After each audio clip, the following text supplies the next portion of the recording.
We're asking what motivates a person to do tshuva. Stuff from 6:30 in the bottom. Ashlishi. That's where we left off. Kisherod nisun aboreg chosek onshel misholech bedarko lotzeis miavodoso. If one sees divine retribution come upon an individual who defied and fled from his service, on a third party. Now, what lesson do you draw from that? You draw a lesson from that. Yivose bo el Hashem yiroso. V'yoshev el Hashem yiroso. You're going to be Yivose, you'll be rebuked through that. That will be the rebuke. Seeing Hashem's divine retribution on a person who abandoned God. What happens to that person? And you're considering it, or you've done it. So what do you do if you're smart? You better make amends and do tshuva before you're going to suffer what that other person suffered.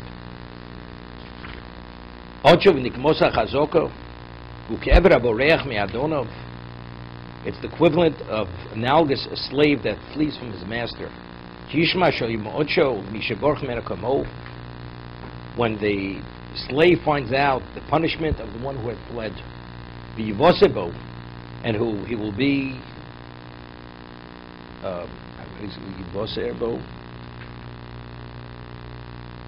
he takes the lesson to heart.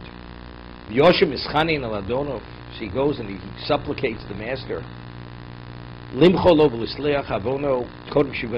before the punishment will come upon him.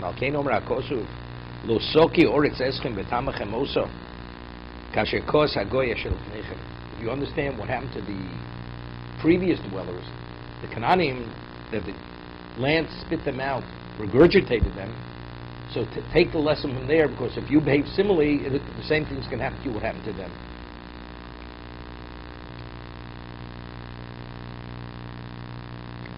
He explains this concept with a moshel, with an allegory. He says there was a group of people who they were revolutionaries, and they were planning to overthrow the king. And to identify with one another, they all chose to wear a certain type of tunic, a purple tunic. That's how, and when they would see one another, this would unify them, and they would be able to identify one another with this purple tunic. So what happened?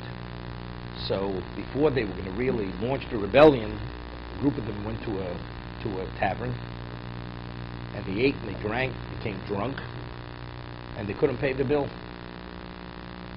So the tavern owner said, "Oh, you paying?" He said, "We don't have money to pay." He says, "You're not going. You're not leaving." He said, "What are we supposed to do?" He says, "I'm going to take your clothing," and he threw them out naked. Took away the tunic. They were livid, they were upset. The man disgraced us. How does he have a right to do this? In the meantime, the king's secret police found out about this rebellion about to take place, and they found out that how do you identify the ones who were about to overthrow? They wore this purple tunic. So they rounded up all these people. They tortured them, put them to death. Their families were exiled. And when they saw this happening, they thanked the innkeeper for taking away their clothing. Because if they would have had the tunic, they would have been identified as part of the group of rebellious, of the people that were part of this rebellion. So they were left alone, but they learned a lesson, never ever to even consider doing that again. Okay? That's the Chofetz Chaim's Moshe. So sometimes when Hashem takes something away from you, you have to be thankful, because if He didn't take it away from you, you really understand what's meant to come. So He's saying something similar. When you see something, Hashem's retribution come on another person, because of whatever, you understand what Hashem is able to do. So therefore, it's what they call the voice of reason. That's the voice of reason. And if you don't hear the voice of reason, then you're not reasonable.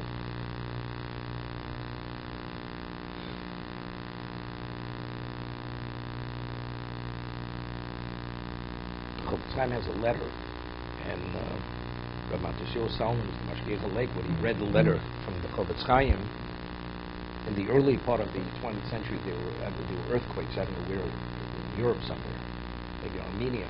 There was an earthquake not long ago, maybe 25 years ago in Armenia. And hundreds of thousands of people were killed in the earthquake. Remember, they had a whole relief. They were raising money in the United States for Armenians. So Chaim wrote a letter.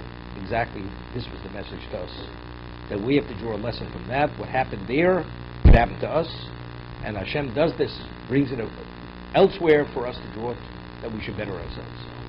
So he read the letter after the tsunami from Matsushu Salman. When the tsunami took place, understanding God's power and his level, what he's able to bring about destruction in a moment, we have to learn a lesson from this to better ourselves, because what happened there can happen anywhere.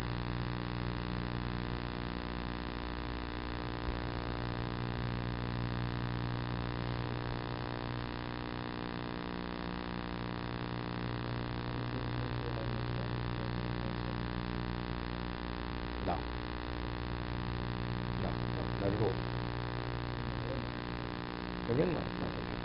Very little.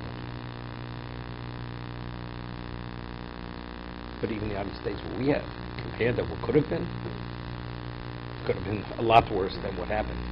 Let's say we were gone for another few days. Could you imagine what would have happened here? The buildings could have toppled, weakening the foundations. The water seeps into the foundation. All the structures could become unstable. What do? It's not correct.